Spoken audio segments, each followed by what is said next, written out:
करते हुए, गुरुजनों के श्री चरणों में प्रणाम करते हुए, सभी भक्तजनों को प्रणाम करते हुए आइए हम श्री रामचरितमानस का रसपान करें। कल राम कथा में हमने जो मंगलाचरण है उनके बारे में विशेष जानकारी ली कि हम पूरा मंगलाचरण नहीं कर पाते हैं क्योंकि इनके मंगलाचरण के 7 श्लोक हैं और उनके बाद बाबा तुलसीदास जी ने नाम महिमा का भी काफी वर्णन किया है। उसके बाद राम कथा प्रारंभ की है, पर बाबा तुलसीदास ने रामचरितमानस में किसी को भी प्रणाम करने से नहीं चूके हैं। बाबा तुलसीदास ने प्रथम माता सरस्वती जी को, गणपति जी को, वाणी को, शब्द को, अर्थ को, सबको प्रणाम करने के बाद भूत भावन भगवान भोलेनाथ को प्रणाम किया, जगत जननी जगदम्बा मां पार्वती को प्रणाम किया, अपने गुरु महाराज को प्रणाम किया और भक्तजनों को प्रणाम किया। रामचरितमानस में जितने भी पात्र आते हैं बाबा तुलसीदास अपने दोहा द्वारा अथवा तो चौपाई द्वारा सबको प्रणाम करते हैं। अंगद जी को, हनुमान जी को, विभीषण जी को, सुग्रीव जी को, जाम्बवंत जी को, राम लक्ष्मण भरत जी को, शत्रुघ्न जी को और उसके पश्चात सर्व ऋषि मुनियों को, संतों को और यहाँ तक कि सज्जनों को तो प्रणाम किया पर दुष्टजनों को भी प्रणाम किया है। और उसके बाद राम नाम की महिमा बताई है। तुलसीदास बाबा कहते हैं भागवत जी में सारे लगभग पात्र जो है सब पात्रों को ही याद किया है। ध्रुव जी को, प्रहलाद जी को, भगवान भूत भावन भोलेनाथ को, सबको प्रणाम करते करते अंत में रामचरितमानस की कथा प्रारंभ करते हैं प्रयागराज से। प्रयागराज में ये कथा नहीं चलती है, ऐसे तो जैसे भागवत कथा 3 जगहों पर चलती है उसी प्रकार रामचरितमानस 4 जगहों पर चलती है। कैलाश में भी चलती है, प्रयागराज में भी चलती है और काकभूषुंडी महाराज के द्वारा नेपाल में जहाँ काकभूषुंडी महाराज का आश्रम है वहाँ चलती है और एक बाबा तुलसीदास स्वयं अपने आप को ये कथा सुना रहे हैं। तो 4 जगह पहले रामचरितमानस की कथा चलती है। तो शुरुआत होती है प्रयागराज से। प्रयागराज में बाबा तुलसीदास कथा का प्रारंभ करते हुए कहते हैं कि प्रयागराज में कुंभ का मेला लगा हुआ था। पूरे भारत भर से, भारत भर के ऋषि मुनि संत सब प्रयागराज में त्रिवेणी में स्नान करने के लिए पधारे हुए थे।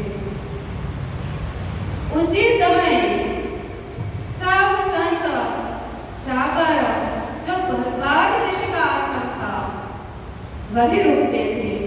आश्रम की शोभा इतनी सुंदर थी।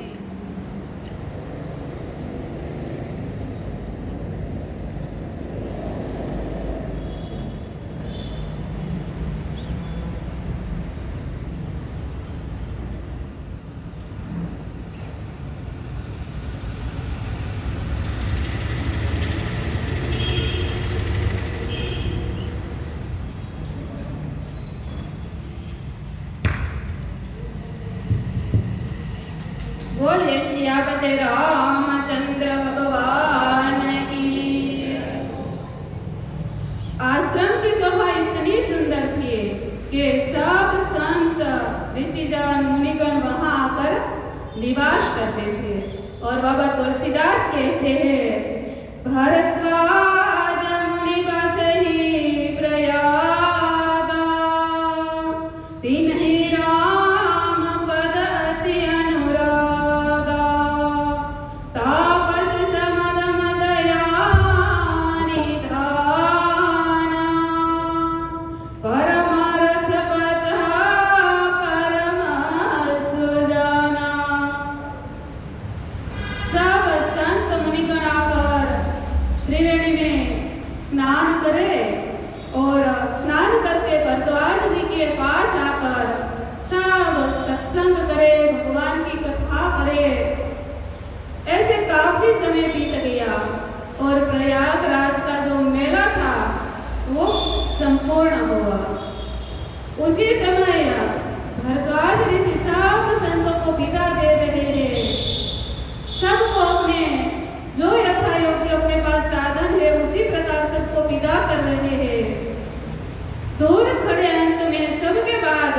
याज्ञवल्क्य ऋषि आते हैं और भरद्वाज जी से जाने की अनुमति मांगते हैं।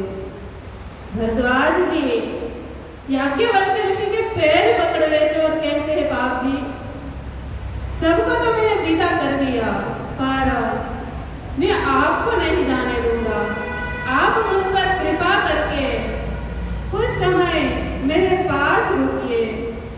मेरे मन के अंदर काफी संशय है और कई प्रश्न भी है। मैं चाहता हूँ कि आप मेरे अज्ञान को दूर करें। याज्ञवल्क्य जी को इतना आग्रह किया, अनुग्रह किया, तो याज्ञवल्क्य जी महाराज रुक गए। पर ज्ञान बिना गुरु किए तो होता नहीं है। श्रद्धा होनी चाहिए, विश्वास होना चाहिए और सामने वाले को भी पता चलना चाहिए ना कि हमारे ऊपर इनकी श्रद्धा है, विश्वास है।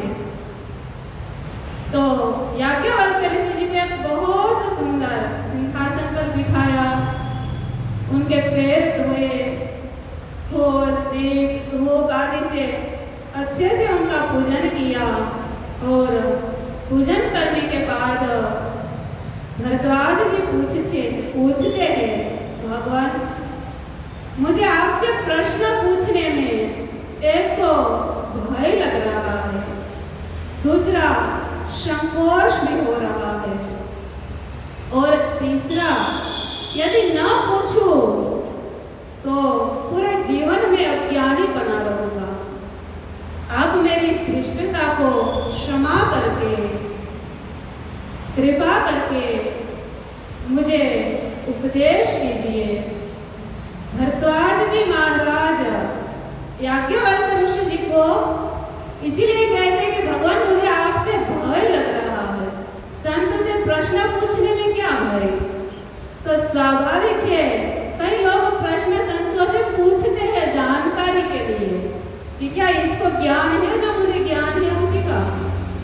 अहंकार के कारण पूछते हैं और संकोच इसीलिए हो रहा है कि अब तो मैं वृद्ध हो गया, बुढ़ा हो गया और महाराज जी से प्रश्न करूंगा तो महाराज जी को लगेगा ना कि इतना जीवन बीत गया, बुढ़े हो गए, फिर भी इतना पता नहीं है। तो बोले मुझे संकोच भी हो रहा है। और तीसरा, यदि मैं आपसे नहीं पूछता हूँ तो मैं पूरा जीवन अज्ञानी बना रहूंगा। मेरे इस जीवन में मैं भगवान का दर्शन नहीं कर पाऊंगा। तो प्रथम पूछा कि हे प्रभु, हे गुरुदेव, आप ये बताइए कि भगवान भोलेनाथ 4 प्रकार के जीवों को काशी में रहने मात्र से मुक्ति दे देते हैं। कहते हैं कि काशी में जो कोई जीव मृत्यु को प्राप्त होता है उनको भगवान भोलेनाथ मुक्ति प्रदान करते हैं। तो मुक्ति प्रदान करते हैं तो मुक्ति हाथ सिर पे रख दे, ऐसे तो हो नहीं जाती। किसी को धन दो, किसी को आशीर्वाद दो, तो ये तो सिर पर हाथ रख दो, हाथ में दे तो हो जाती है। पर मुक्ति के लिए तो उपदेश करना पड़ता है। जब तक उपदेश नहीं होता तब तक मुक्ति प्राप्त नहीं होती। तो बोले भगवान भोलेनाथ 4 प्रकार के जो जीव काशी में मृत्यु को प्राप्त होते हैं, उसको जो अंत समय में उपदेश होते हैं, वो उपदेश क्या है, ये आप कृपा करके मुझे बताइए। 4 प्रकार के जीव कौन से है, पता है किसी को? संसार में हम पृथ्वी पर जो कुछ भी देखते हैं जीवंत वस्तु, वो सब 4 ही प्रकार की है। कौन कौन सी है पता है? नहीं पता। 4 प्रकार के जीव है। एक तो जरायुज, अंडाज, स्वेदाज और उद्भिद। इसके बाहर का कोई जीव नहीं, और जो है वो देवलोक का होगा या पाताल लोक का होगा। तो 4 ही प्रकार के जीव है संसार में। स्वेदाज तो कि जो पसीने से, पानी से उत्पन्न होता है, मच्छर है, मक्खी है, जू है, तो वो पानी से उत्पन्न होती है। और दूसरा अंडाज, तो के अंडे में से जो उत्पन्न होता है, चिड़ियों के बच्चे होते हैं वो अंडे से ही उत्पन्न होते हैं ना, ऐसे काफी जीव है कि अंडे से उत्पन्न होता है। और एक होता है जरायु, जो जड़ से लपेटा हुआ रहता है। उसमें हम मनुष्य आते हैं, 4 पैरों पे चलने वाले, गाय भैंस बकरी आदि के बच्चे जरायु होते हैं ना, कि जो जड़ से उत्पन्न होते हैं। और चौथे प्रकार का है उद्भिद, जो जमीन को फाड़ कर बाहर आते हैं। तो उसमें होता है वृक्ष है, फसल है, जो जमीन से निकलते हैं। तो बोले 4 प्रकार के जीव को भगवान भोलेनाथ मुक्ति प्रदान करते हैं काशी में। तो उनको जो उपदेश देते हैं वो मंत्र कौन सा है? और भोलेनाथ जिस मंत्र को दिन रात रटते रहते हैं, समाधि में भी बैठते हैं तो वही मंत्र का जप करते हैं, वो मंत्र कौन सा है? क्या भगवान भोलेनाथ उसी राम को भजते हैं जो महाराज दशरथ के पुत्र थे और राज परिवार में जन्म लिया और अपनी स्त्री के लिए, अपनी नारी के लिए रावण नाम के एक राक्षस का वध कर दिया? क्या वो भगवान हो सकते हैं? वही राम को भजते हैं भोले बाबा, वही राम का उपदेश करते हैं वो सबको। तो याज्ञवल्क्य महाराज कहते हैं कि हे भरद्वाज जी, मैं तुम्हें वो कथा सुनाता हूँ जो मैंने ऋषि मुनियों से सुनी है। सुनो, त्रेता युग का समय था और यही प्रश्न माता सती ने भगवान भोलेनाथ को कैलाश में पूछा था कि प्रभु, आप समाधि से जब भी उठते हो मैं देखती हूँ कि आपके मुख पे, आपकी जीवा में सदैव राम राम राम का उच्चारण होता है। वो परब्रह्म परमात्मा का मुझे भी उपदेश दीजिए, मुझे भी ज्ञान दीजिए। तो भगवान भोलेनाथ कहते हैं कि देवी, मैं तुम्हें वहीं ले चलता हूँ जहाँ ये उपदेश मैं तुम्हें सुना सकूँ। बोले इस समय भगवान भोलेनाथ मैया पार्वती जी को लेकर कैलाश लोक से कुंभक ऋषि के आश्रम में आए हैं।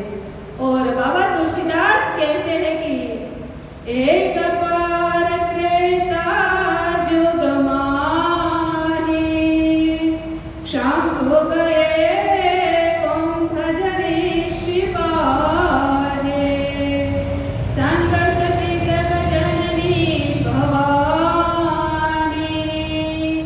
पूजे ऋषि अखिलेश्वर जानी।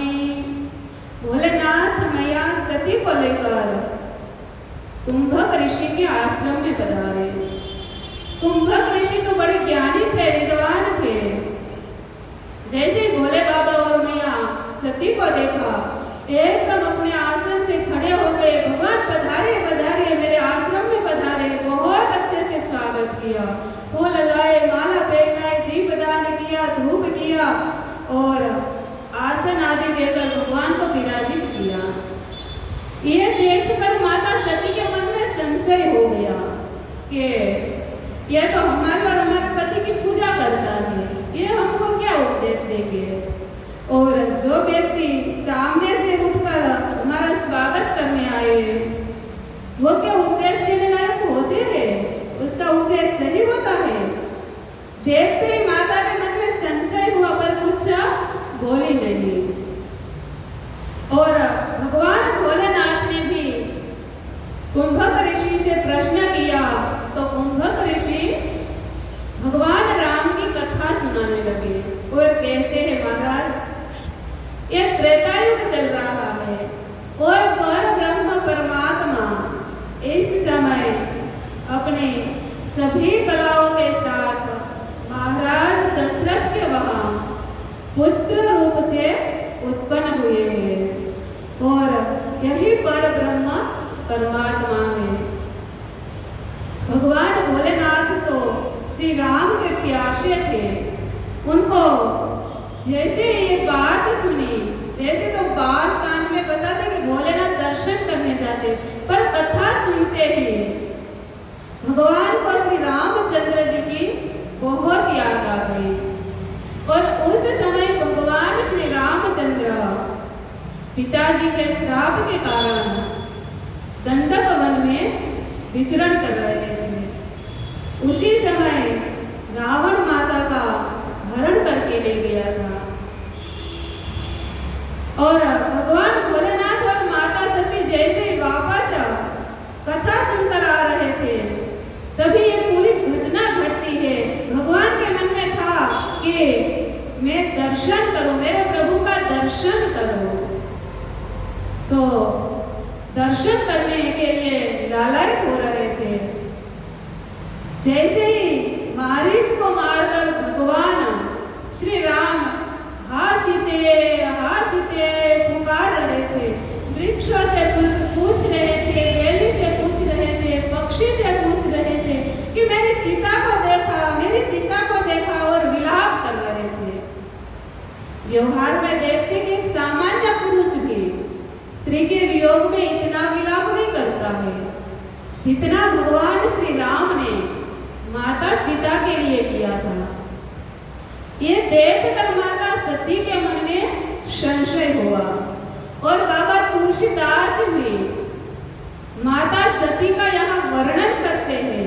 तो अब इस चौपाई में तुलसीदास महाराज ने जब वापस आए तो जगत जननी जगदम्बा भवानी ने कहा, और वह किसकी पुत्री थी? माता सती किसकी पुत्र थी पता है? पता है? नहीं पता है। दक्ष पुत्री थी। अब याद आया? तो महाराज दक्ष की पुत्री थी, वो भी प्रजापति थे। तो यहाँ माता सती को अपने पति के नाम के साथ न जोड़कर दक्ष पुत्री कहा। जब वो कथा सुनने जा रही थी तब अपने पति भगवान भोलेनाथ का अनुसरण कर रही थी, पर जब वो वापस आई तो उनके मन में अहंकार था, संशय था। और जो अच्छी बात की पुत्री होती है वो क्या करती है सबको पता है। तो यहाँ तुलसीदास बाबा भी कहते हैं कि मुनि सन पिता मागे त्रिपुरारी, जले भवन संग दक्ष कुमारी। यहाँ जगत जननी भी नहीं कहा और जगदम्बा भी नहीं कहा, दक्ष कुमारी कहा। माता सती को अहंकार था, इसीलिए यहाँ पिता के साथ उपमा दी, क्योंकि राजा दक्ष भी अत्यंत अहंकारी थे। उसके मन में भी संशय था ना कि भगवान भोलेनाथ वो भगवान नहीं है, वो यज्ञ भाग के अधिकारी नहीं है। काफी उसका तो लंबा चौड़ा वर्णन है, पर यहाँ उसी की पुत्री कहकर तुलसीदास बाबा कहते कि जब वापस आए तो भगवान श्री राम को विलाप करते हुए देखा। अब माता सती को तो संशय हो गया और ऊपर से भगवान श्री राम का दर्शन पाकर भोले बाबा ने बस बोल दिया, सच्चिदानंद भगवान की जय हो। तो भगवान श्री राम अपनी पत्नी के विलाप में थे, वियोग में थे, पर थे तो पर ब्रह्म परमात्मा। उन्होंने भी मनोमन स्वीकृति देकर भगवान को प्रणाम किया। अब भोले बाबा तो चल दिए, पर माता सती के मन में संशय है कि क्या सही में ये पर ब्रह्म है, यही परमात्मा है, यही भगवान राम है जिसको मेरे स्वामी है, रात दिन भजन करते हैं। मुझे तो विश्वास नहीं हो रहा, पर भोलेनाथ अंतर्यामी है, सब कुछ जानते हैं। माता को कहा, देवी यही मेरे आराध्य, मेरे इष्ट प्रभु श्री राम है जिसका मैं दिन रात स्मरण करता हूँ। श्री राम जय राम जय जय राम, श्री राम जय राम जय जय राम, श्री राम जय राम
भगवान की